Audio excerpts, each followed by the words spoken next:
On September 25th, 1066, one of the most pivotal battles in English history took place near the village of Stamford Bridge in the East Riding of Yorkshire.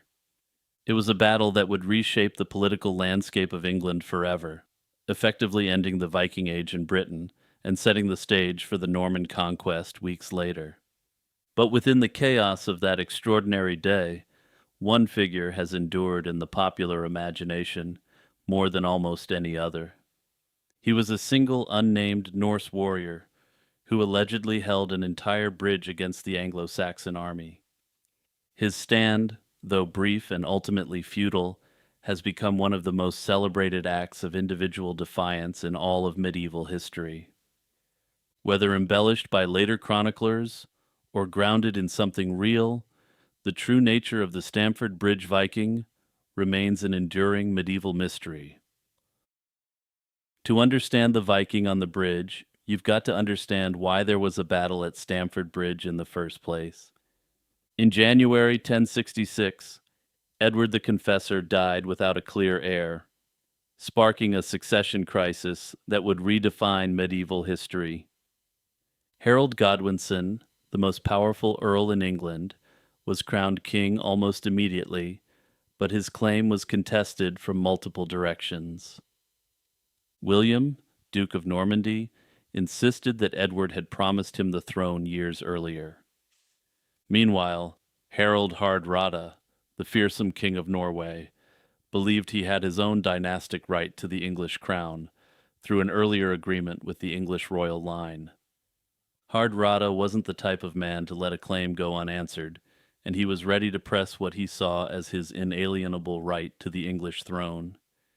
He'd spent decades fighting across the Mediterranean and Eastern Europe, serving as a commander of the elite Varangian Guard in Constantinople. From there, he returned to Scandinavia to seize the Norwegian throne by force. Standing reportedly close to 7 feet tall, a figure historians believe reflects his personality as much as his physical stature, he was perhaps the greatest warrior king in all of European history. When Tostig Godwinson, Harold's exiled and bitter brother, came to him proposing a joint invasion, Hardrada jumped at the chance to seize more power. In September 1066, Hardrada and Tostig sailed up the Humber and Ouse rivers with a massive fleet, leading what was likely the biggest Norse invasion of England in history. Modern historians estimate the size at around 300 longships, carrying perhaps over 9,000 seasoned fighting men. These weren't peasant levies, but men who were well equipped and had proven themselves over and over again in real combat. They crushed a hastily assembled English force at the Battle of Fulford on September 20th, and the northern earls Edwin and Morcar were effectively knocked out of the fight.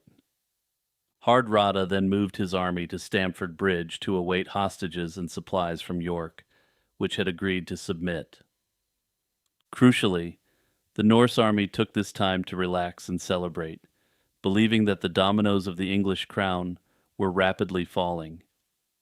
Many warriors had left their armor back at the ships, not expecting any immediate threat.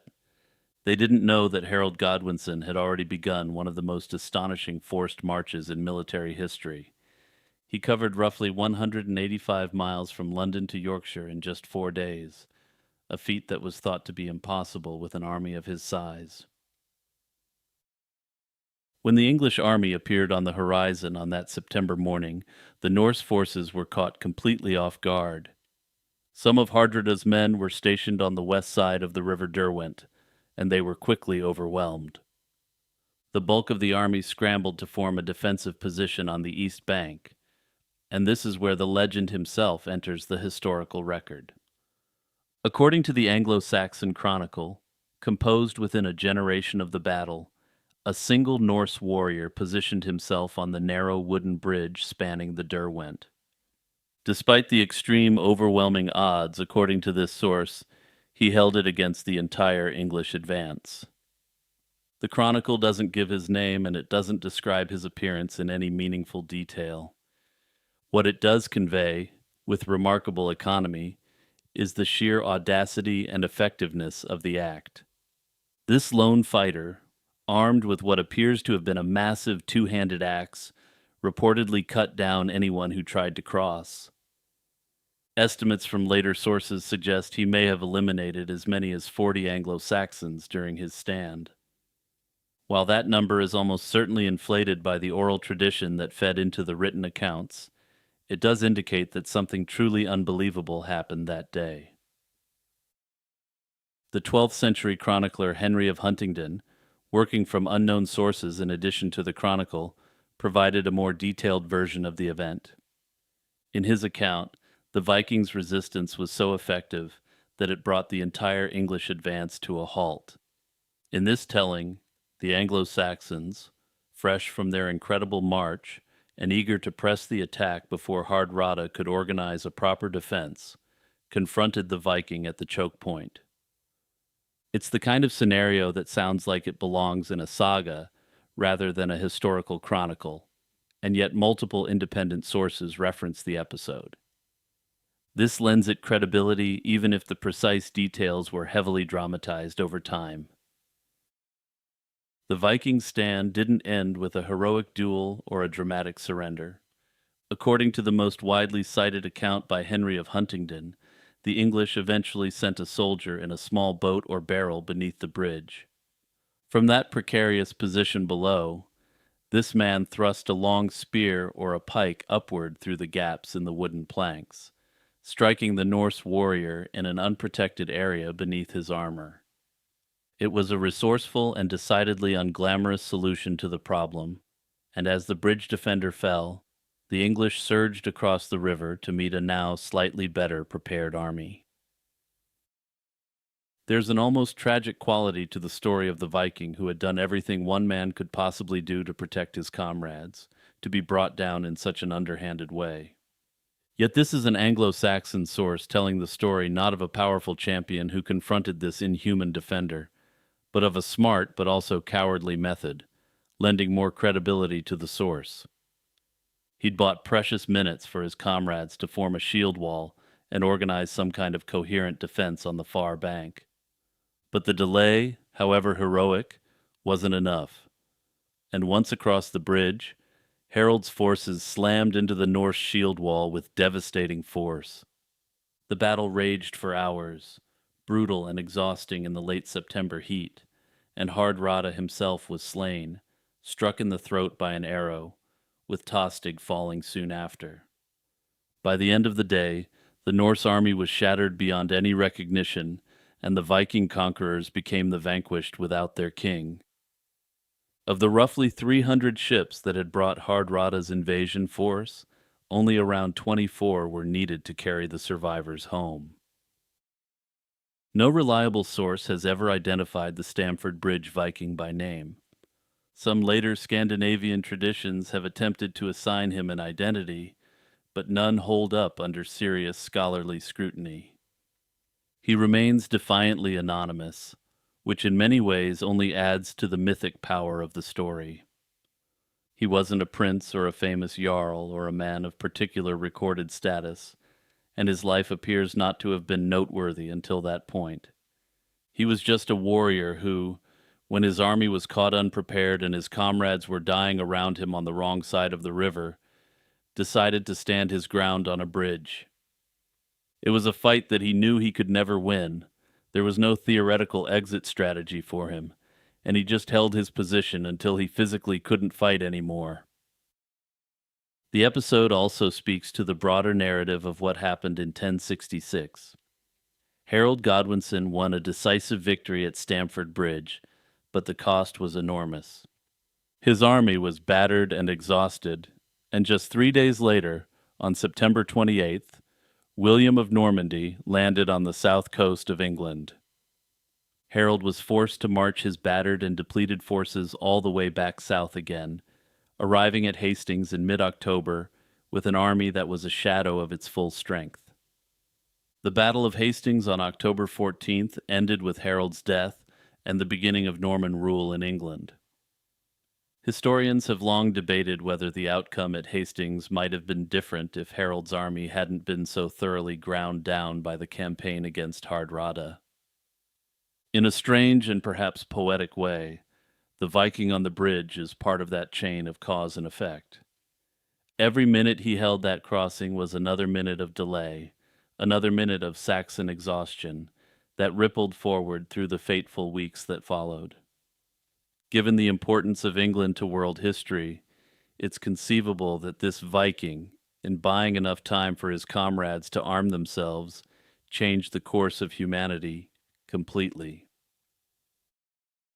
As a bit of a postscript to this historical narrative, there's something universally compelling about a lone individual standing against impossible odds. He asked for nothing and expecting nothing in return.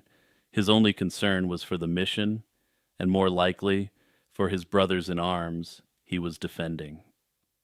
It doesn't matter that the Viking lost, or that his stand ultimately changed nothing about the battle's outcome in strategic terms. What matters is the defiance itself, raw and uncompromising.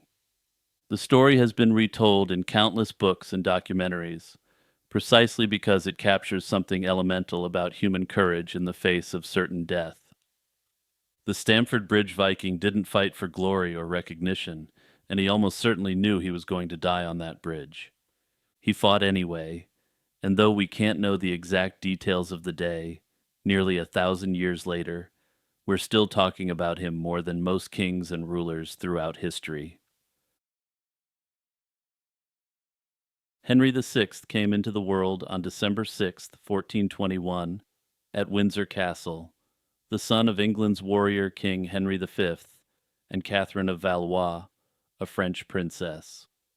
He didn't have to wait long for the throne since his father died of dysentery during the Siege of Meaux in August 1422.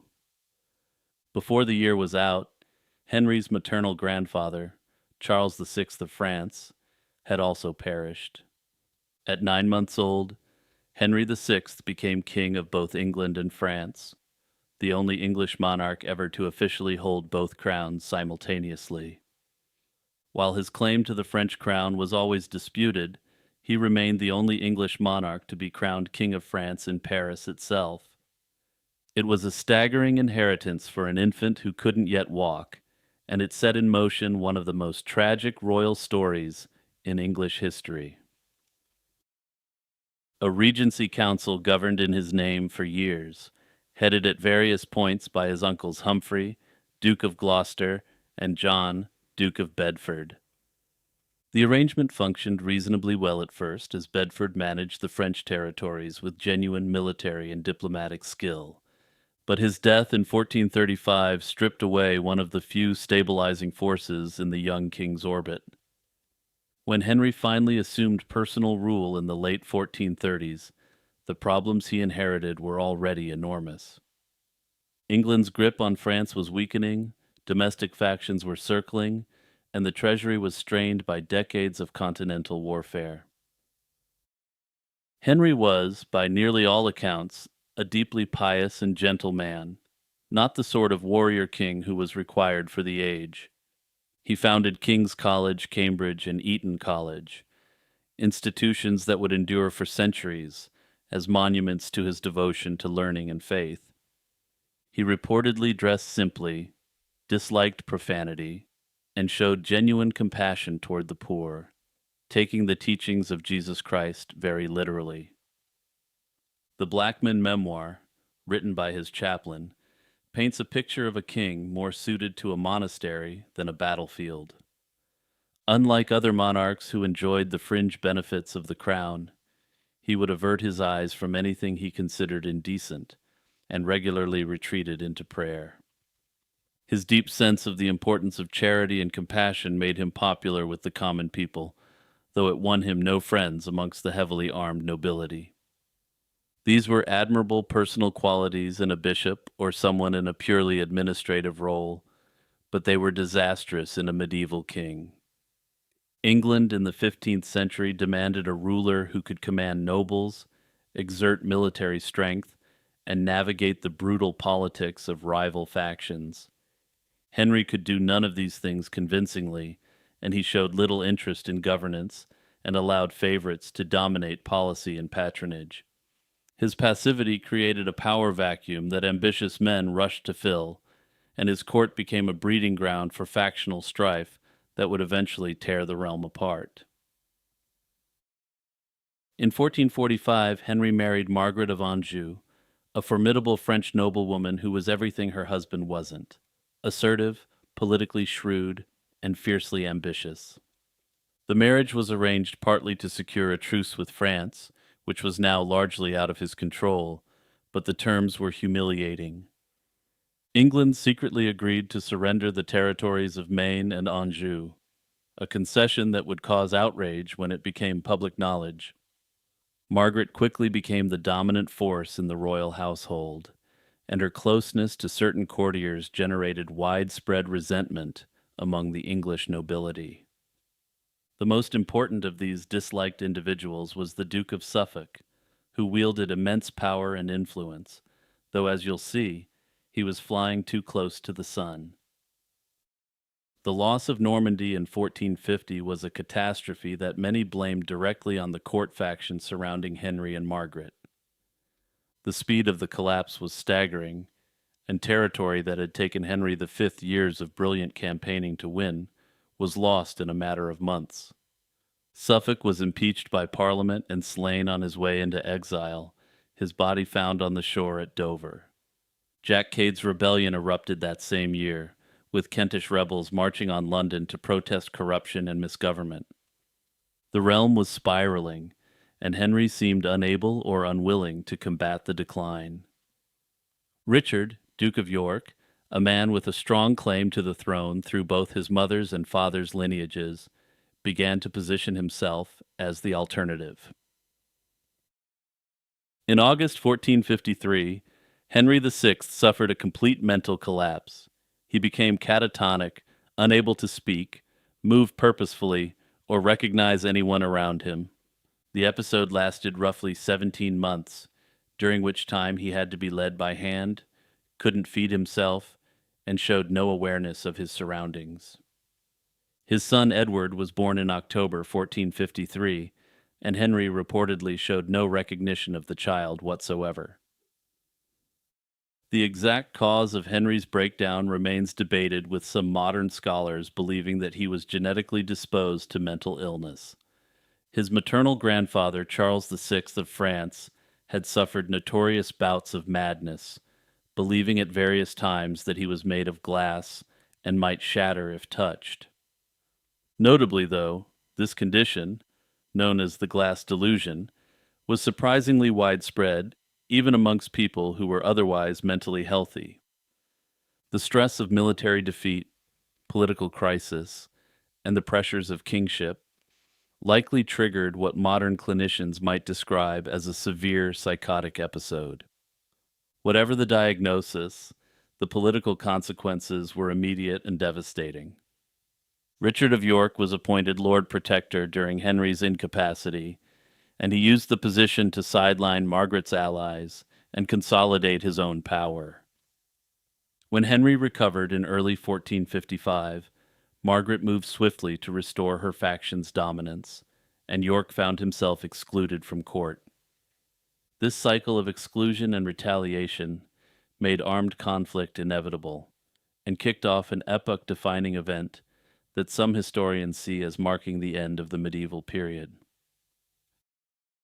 The First Battle of St. Albans on May 22nd, 1455, is generally considered the opening engagement of the War of the Roses. York's forces cut down several of Henry's key supporters, including Edmund Beaufort, Duke of Somerset, and Henry himself was wounded by an arrow during the fighting. He was found sheltering in a tanner's shop after the battle, and it was a humiliation that foreshadowed worse to come. The conflict escalated over the following years, with periods of uneasy truce punctuated by savage violence.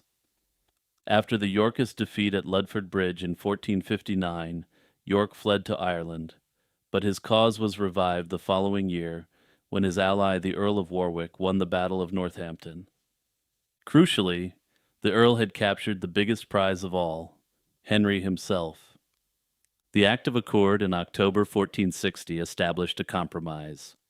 Henry would remain king for life, but York would succeed him. disinheriting Henry's son Edward entirely. Margaret, who was the actual shot caller in the relationship, predictably refused to accept the disinheritance of her child, and the fighting resumed. York was slain at the Battle of Wakefield in December 1460, his head displayed on the gates of York itself, wearing a paper crown in a grim mockery of his royal ambitions. But his son Edward proved to be everything Henry wasn't, and he was a leader of men for a period such as this.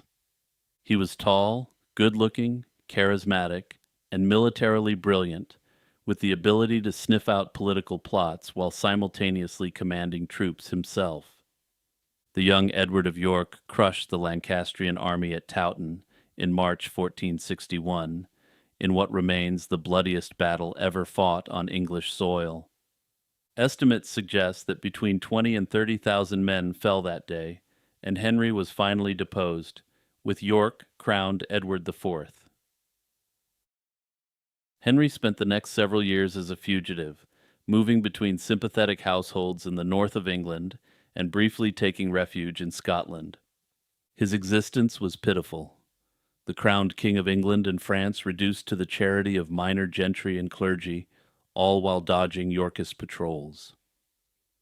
He was finally captured in 1465 at Waddington Hall in Lancashire and brought to London, where he was paraded through the streets and imprisoned in the Tower of London. By all accounts, he bore captivity with the same resigned patience that had characterized his entire reign. He apparently spent much of his time in prayer and reading, seemingly more at peace as a prisoner than he'd ever been as a king.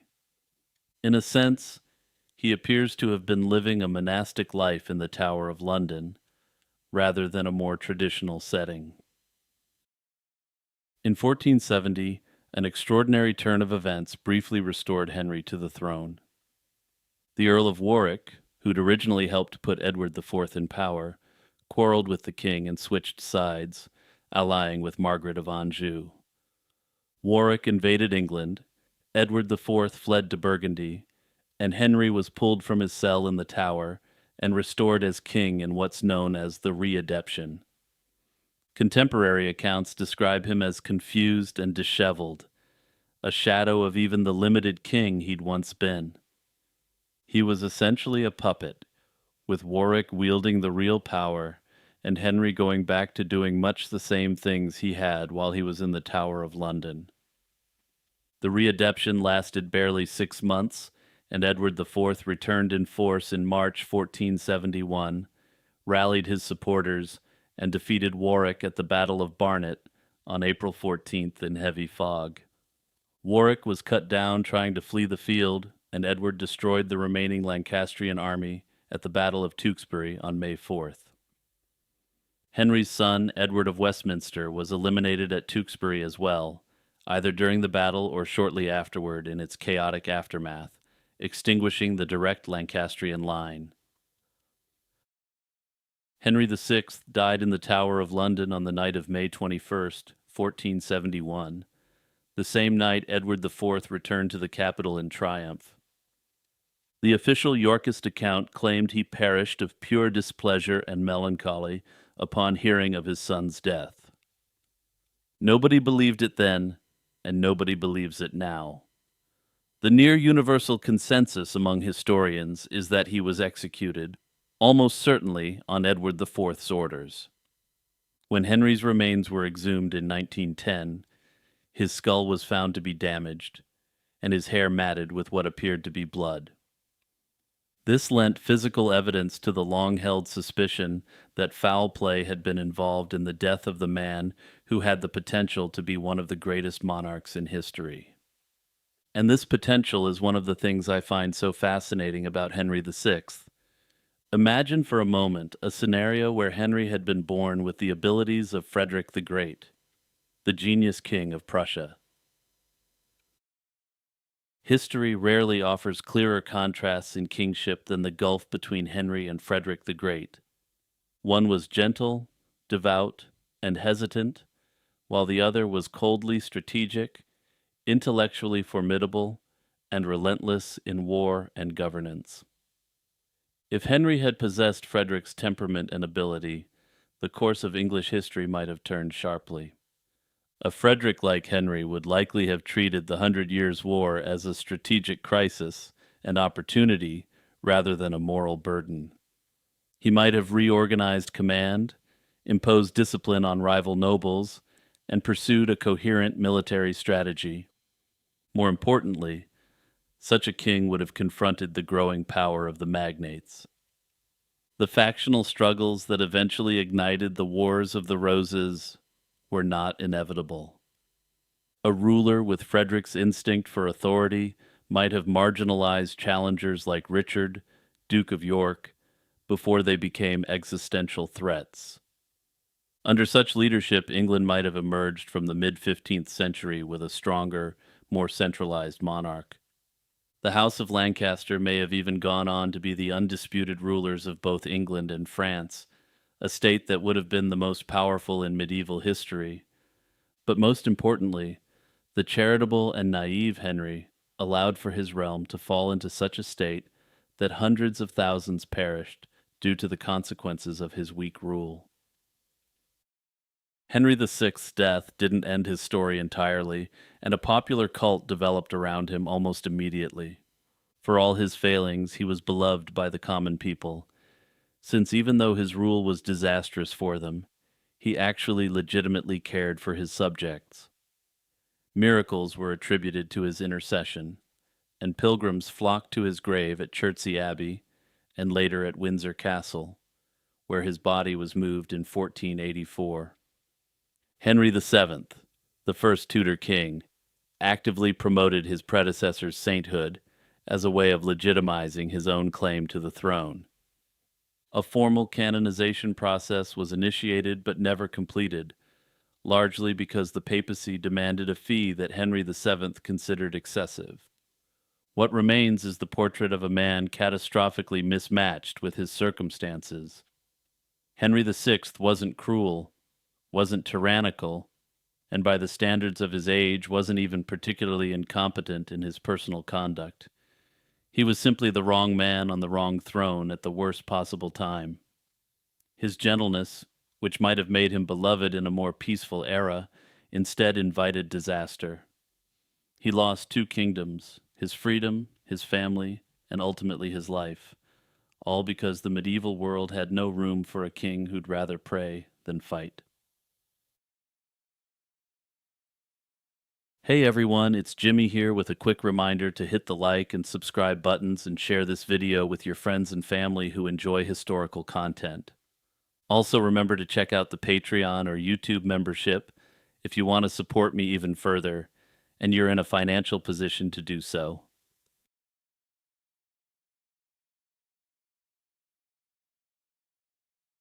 When people picture medieval England, they tend to imagine knights in armor, muddy villages, and plague-ravaged cities.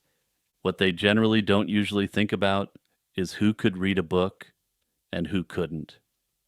It's a question that cuts to the heart of how power actually worked in medieval society, because literacy wasn't just a skill, it was a weapon, a gatekeeper, and sometimes the ability to read could be enough to warrant a visit to the gallows, or even escape it.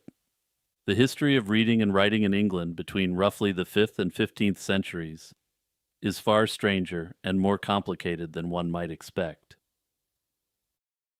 The first thing to understand is that literacy in the medieval period didn't mean what it means today. In our world, being literate means you can pick up a newspaper or a novel and make sense of it. In medieval England, the concept was split in ways that would seem bizarre to a modern person.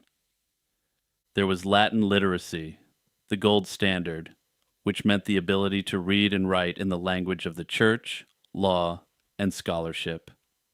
Then there was vernacular literacy, the ability to read and write in English or Anglo-Norman French. And beneath both of those was a kind of practical literacy that involved recognizing symbols, understanding tallies, or following a text that someone else read aloud. A person in the 13th century could be functionally literate in their daily life without ever being able to scratch out a single Latin sentence. This layered definition matters because it changes the numbers dramatically depending on which version of literacy you're counting. For the first several centuries after the fall of Roman Britain, literacy was almost exclusively the domain of the church. Monasteries were the engines of reading and writing in Anglo-Saxon England, and monks were the only people producing and consuming written texts in any meaningful quantity. The great monastic centers like Lindisfarne, Wearmouth Jarrow, and Canterbury weren't just religious houses. They were the universities, the publishing firms, and the archives of their age.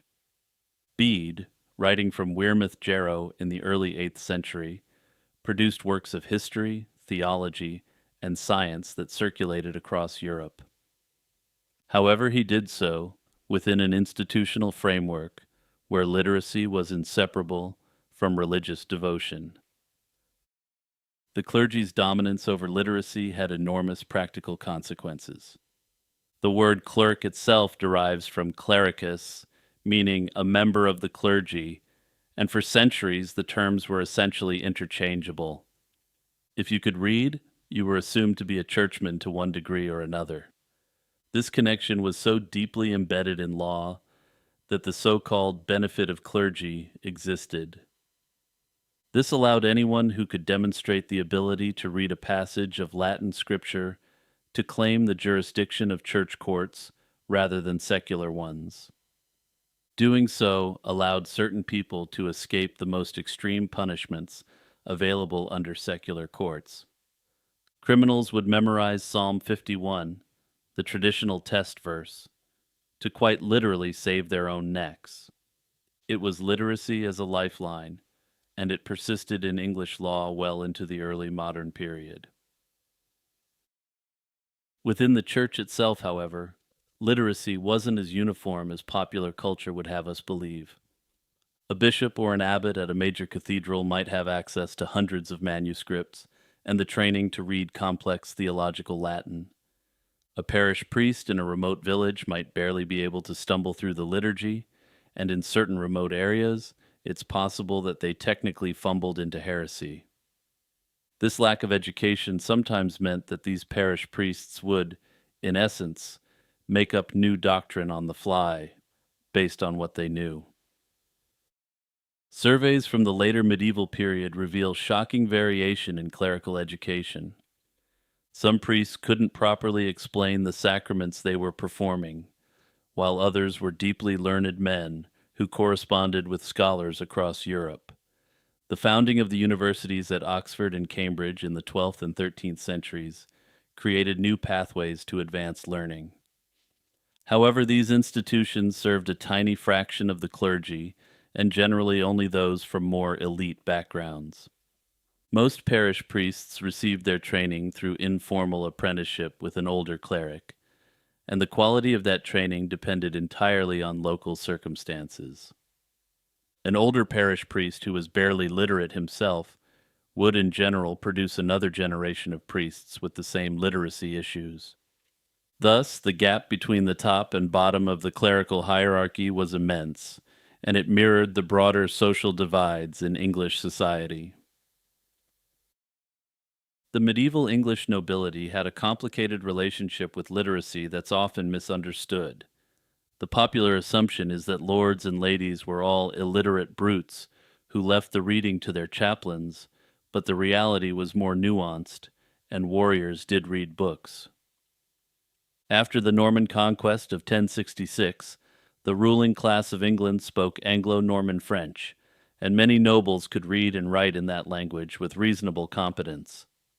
What they generally couldn't do, and didn't particularly care to do, was read Latin with scholarly fluency, since that was the priest's job. Noble households often maintained clerks and chaplains specifically to handle correspondence, legal documents, and accounts. But this didn't mean the lord of the manor was helpless before a written page. The image of the illiterate noble scrawling an X where his name should go is largely a myth of the later period projected backward in time. By the 13th and 14th centuries, There's considerable evidence that many members of the upper aristocracy could read vernacular texts for pleasure. The circulation of romances, chronicles, and devotional works in French and increasingly in English points to an audience that wasn't just listening to texts. Henry I was called Beauclerc, meaning fine scholar, as early as the 12th century, and he interacted heavily with his more cerebrally inclined courtiers. This suggests that scholarly achievement in a king was noteworthy enough to have been worth granting an appellation for. But perhaps most importantly, it suggests that at least during some portions of the medieval period, courtiers could use their scholarly knowledge to gain influence and access to the throne. Noble women deserve particular attention in this story. Contrary to some assumptions, aristocratic women were frequently literate, sometimes more so than their husbands. And as you'll see, this actually makes a lot of sense, given the duties noble women had during much of the medieval period. Women in aristocratic households were often educated in reading French and sometimes Latin as part of their upbringing, and they played crucial roles as patrons of literature. Women had time to manage complex estate management affairs through the written word, whereas their husbands were often more concerned with martial prowess and politics. If the church held the keys to Latin literacy and the nobility dabbled in vernacular reading, the merchant class represents perhaps the most interesting chapter in the story. As England's towns grew through the 12th, 13th, and 14th centuries, a new kind of literacy emerged that was driven not by devotion or culture, but by commerce. Merchants needed to keep accounts, draft contracts, correspond with trading partners, and navigate an increasingly complex legal system. They didn't need to parse Thomas Aquinas, but they did need to be able to read and even write a bill of sale. This practical, commercially driven literacy expanded rapidly in the later medieval period. Guild records, merchant correspondence, and civic documents show a substantial portion of the merchant class could read and write in English, and sometimes in French or Latin as well. Some merchants even learned languages like German so they could communicate with the ruthless and powerful traders of the Hanseatic League. The rise of English as a language of official record in 1362, which required court proceedings to be conducted in English, further democratized access to the written word. Merchants didn't just consume literacy passively, they demanded it, and they created institutions to provide it. They needed commercial and business-related disputes to be heard in the language they were most familiar with, and the courts were now providing this. Grammar schools, many of them founded or supported by merchant guilds and wealthy burghers, became increasingly common in English towns from the 14th century onward. These schools taught Latin grammar as their core curriculum, but also exposed students to reading and writing in the vernacular. By the 15th century, there were grammar schools in most significant English towns, and they were educating the sons of merchants, craftsmen, and sometimes ambitious peasant families. The expansion of schooling was uneven and far from universal, but it represented a genuine broadening of who could access the written word. It's worth noting that the cost of books remained a significant barrier, even for those who could read. A single manuscript volume might cost as much as a laborer's wages for an entire year, which meant that access to reading material remained tightly constrained. Books were precious objects, and owning one was a mark of real status outside the church, which had dedicated scribes producing vast quantities of religious works.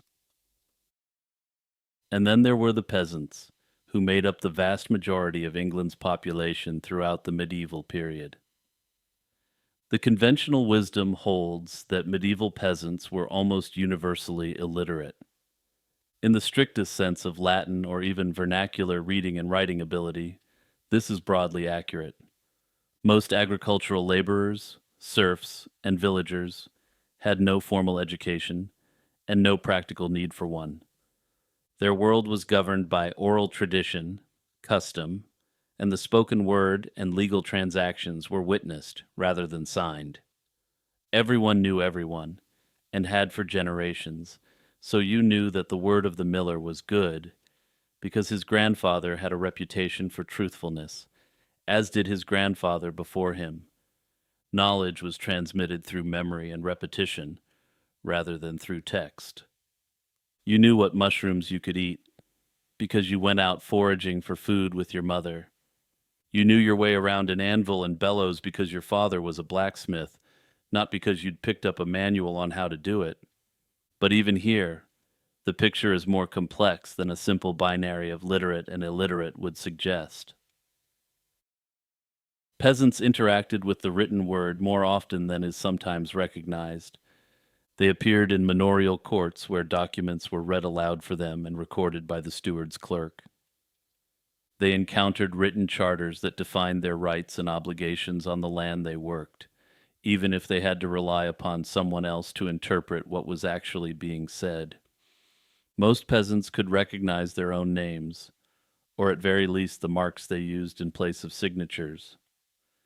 By the 14th century, in the wake of the plague, some remaining peasants found themselves to be quite wealthy. They came into large tracts of land and generated significant surpluses, which allowed them to acquire simple vernacular written works. By the Peasants' Revolt of 1381, literacy had spread throughout the peasantry in a way previously thought impossible. The rebels produced written demands, circulated letters and verses to organize their movement, and specifically targeted legal documents and records for destruction. They understood the power of the written word, even if many of them couldn't wield it effectively themselves. By the 15th century, on the eve of the printing revolution that would transform everything, England's literacy landscape had shifted considerably from the early medieval period. Estimates vary widely, but scholars have suggested that perhaps 10 to 20% of the adult male population in late medieval England could read to some functional degree. As may be expected, rates were significantly higher in London and other major towns, and much lower in rural areas. Female literacy rates were generally lower but not negligible, particularly among the upper classes and in urban settings. What drove this gradual expansion wasn't any single factor, but a convergence of forces. The growth of commerce demanded record keeping. The expansion of royal government generated an ever-increasing volume of writs, charters, and administrative documents. The rise of English as a literary and official language lowered the barrier to entry, and the founding of schools broadened access. And the Church itself, despite its monopoly on Latin learning, contributed to vernacular literacy through education and devotional publishing. In June of 1381, something happened in England that no king, no lord, and no bishop had ever thought possible. The working poor rose up. Tens of thousands of peasants, laborers, and tradespeople marched on London, burned legal records, stormed royal strongholds, and demanded an end to the feudal system. For a few terrifying days, the 14-year-old King Richard II lost control of his own capital. The crown, the church, and the aristocracy watched in horror as everything they'd taken for granted was suddenly, violently called into question. The revolt was eventually put down, its leaders slain, and its promises broken, but the tremors it sent through English society never fully stopped. This is the story of how a heavy tax lit a fire that nearly consumed a kingdom. England in the mid-14th century was already a society under enormous strain. The Black Plague had arrived in 1348 and vaporized somewhere between a third and half the population within just a few years. Entire villages were emptied. Fields went unplowed. The survivors, those peasants and laborers who'd made it through, suddenly found themselves in a position of unexpected power. There were fewer of them, and that meant their labor was worth more, and wages began to rise. Peasants started moving between manors, seeking better conditions and higher pay. The ruling class didn't like this one bit, and in 1351, Parliament passed the Statute of Laborers, which attempted to freeze wages at pre-plague levels and restrict the movement of workers. It was, in essence, a legal tool designed to ensure that the economic benefits of the plague flowed upward rather than downward. Local justices of the peace were tasked with enforcing the statute, and while enforcement was inconsistent and often ineffective, the resentment it generated was deep and lasting. For the next 30 years, tensions between the landowning aristocracy and the laboring poor simmered without relief. The feudal obligations that bound peasants to the land felt increasingly intolerable to people who could see, plainly, that their work was worth more than what they were being paid for it. On top of this, England was mired in the Hundred Years' War with France, a conflict that had been dragging on since 1337 and was going badly by the late 1370s. The military triumphs of Edward III and the legendary Black Prince were fading memories, and French and Castilian raids hit the southern English coast with increasing boldness. The war drained the treasury and demanded more and more from a population that had less and less patience for sacrifice. With the stage set for a confrontation, all that was needed was a spark that would engulf the whole edifice. That spark came in the form of the poll tax. The first poll tax had been introduced in 1377, charging 4 pence from every person over the age of 14. It was unpopular but manageable. A second poll tax followed in 1379 with a graduated scale that placed a heavier burden on the wealthy peasantry. Then, in 1380, Parliament authorized a third poll tax, this one set at 12 pence per head for every person over 15. 12 pence was a huge sum for an ordinary laborer. It was roughly 3 days' wages, imposed on every adult in the household regardless of income. The response was widespread evasion. Across the southern and eastern counties, people simply refused to pay or lied about the number of people in their households.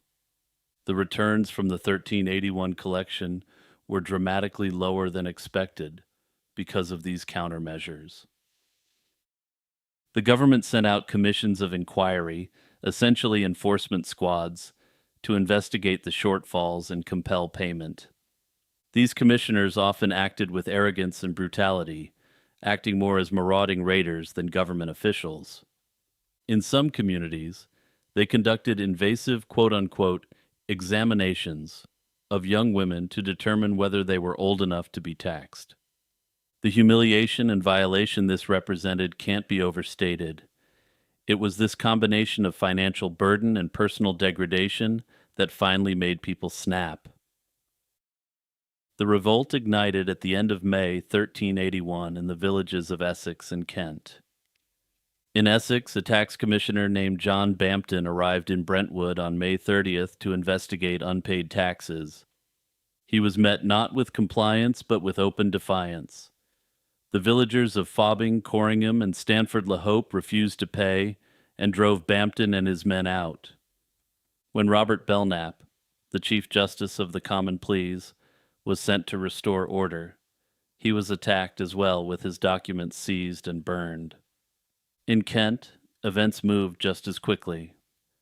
By early June, a loose army of rebels had formed under the leadership of Wat Tyler, a man whose background remains frustratingly mysterious. Some accounts describe him as a Tyler by trade, others as a former soldier who'd served in the French campaigns. What's clear is that he was charismatic, organized, and furious not just at the specific tax, but at the system in general.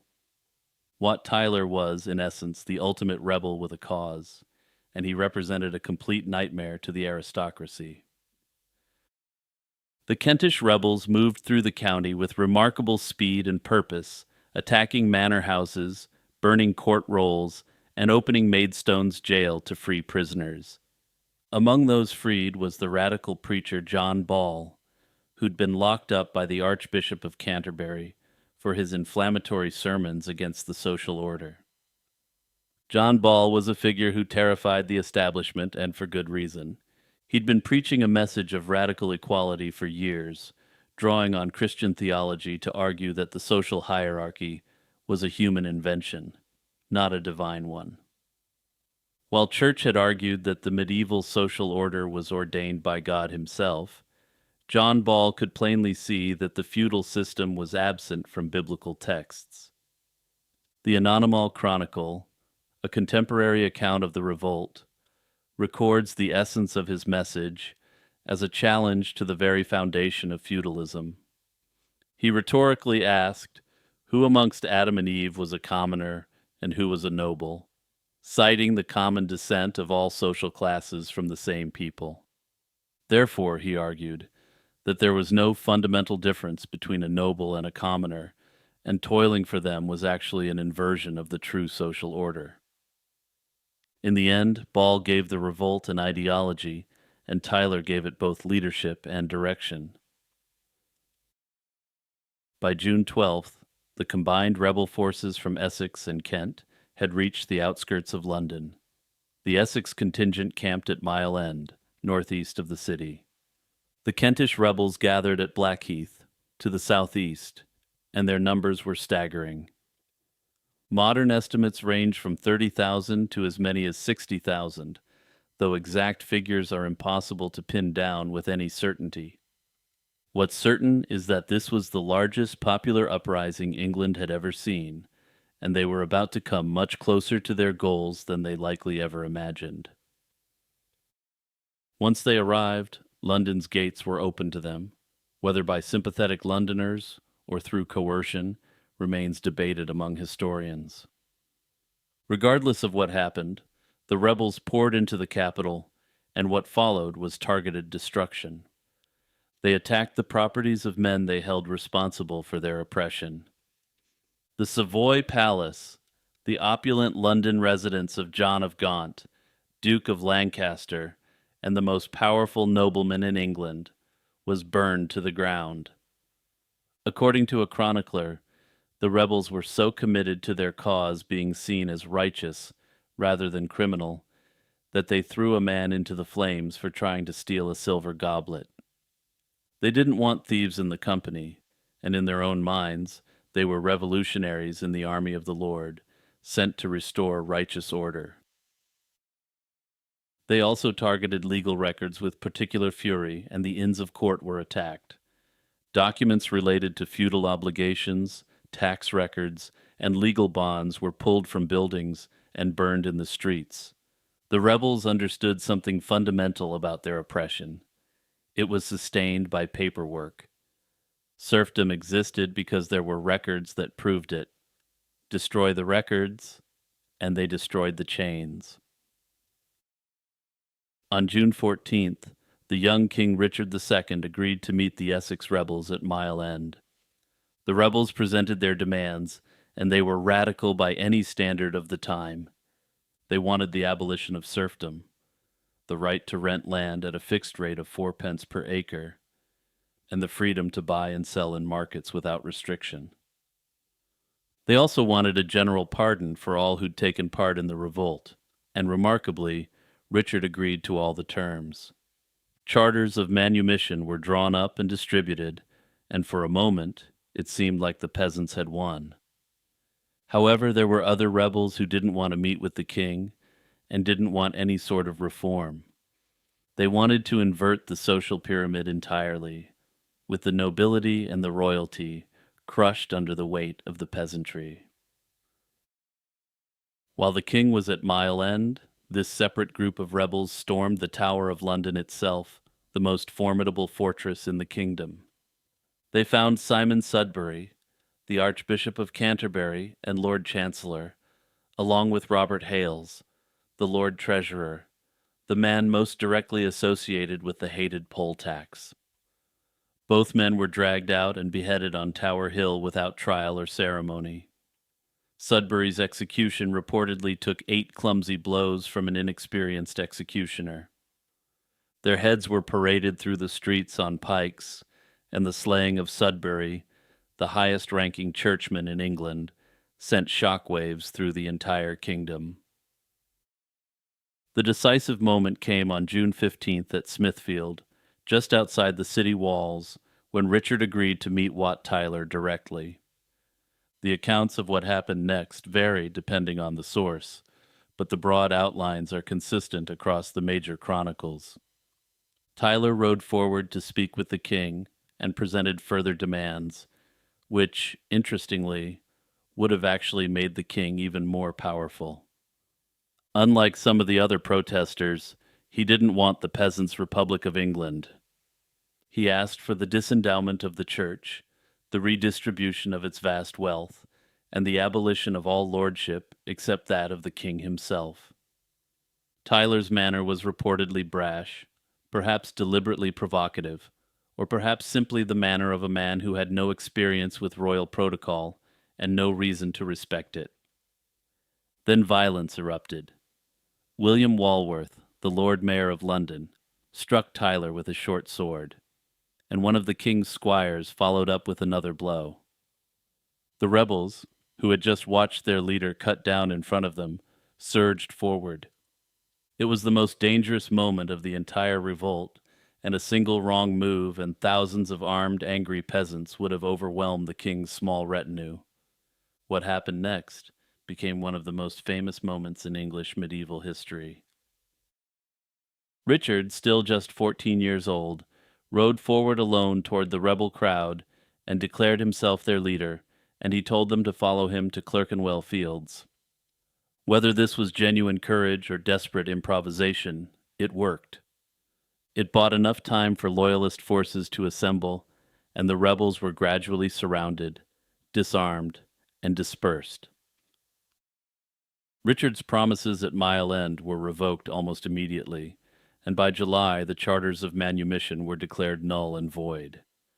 The king reportedly told a delegation of Essex peasants that they were serfs and would remain serfs. Commissions were sent into the rebel counties to restore order and exact punishment. John Ball was captured in Coventry, tried and eliminated by hanging, drawing, and quartering, in the presence of the king at St. Albans, and other leaders met similar fates. The judicial reprisals were harsh enough that even Parliament eventually intervened, urging the king to show mercy to prevent further unrest. Wat Tyler's head replaced Sudbury's on London Bridge, and the feudal order reasserted itself with the full backing of the crown, the church, and the legal system. On the surface, the peasants' revolt appeared to be a total failure, and every demand that had been granted was then taken back. However, the onerous poll tax was quietly abandoned after 1381, which represented a minor but meaningful concession. But serfdom continued. The statute of laborers remained in force, and the aristocracy tightened its grip on the mechanisms of power. And yet, despite the revolt being largely a failure, it mattered enormously, and the poll tax was never reimposed in that form again. The enforcement of the statute of laborers gradually weakened over the following decades, as the political will to maintain it eroded. Serfdom, while not formally abolished by any single act of Parliament, slowly faded as a practical institution through the 15th century.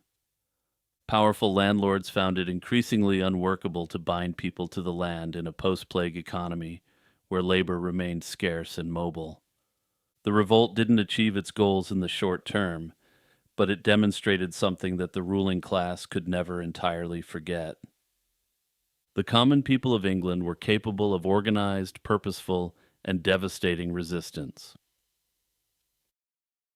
The combination of religious and economic ideas that John Ball articulated didn't die with him. The notion that all people were born equal and that the social hierarchy was constructed rather than natural would remain popular. The idea that the laboring poor deserved dignity and fair compensation for their work, rather than repression, was acknowledged even by many lords. Powerful lords, perhaps unsurprisingly, respected Wat Tyler and John Ball, even if they hated them deeply. Peasant revolters had, to a certain extent, shown martial prowess and a great deal of organization, the language of nobility. These ideas would eventually evolve into the democratic traditions that defined Britain over the coming centuries. The peasant rebels of 1381 lost their battle, but in their defeat they planted seeds that took centuries to fully bloom.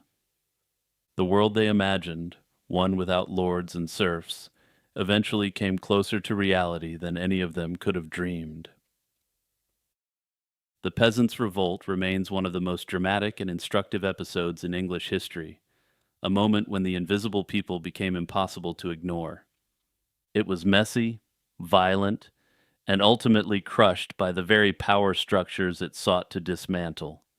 But it cracked something open in the English political imagination that could never be fully sealed shut again. Every time a government considered whether it could push its people too far, the ghost of 1381 was standing in the room for centuries to come.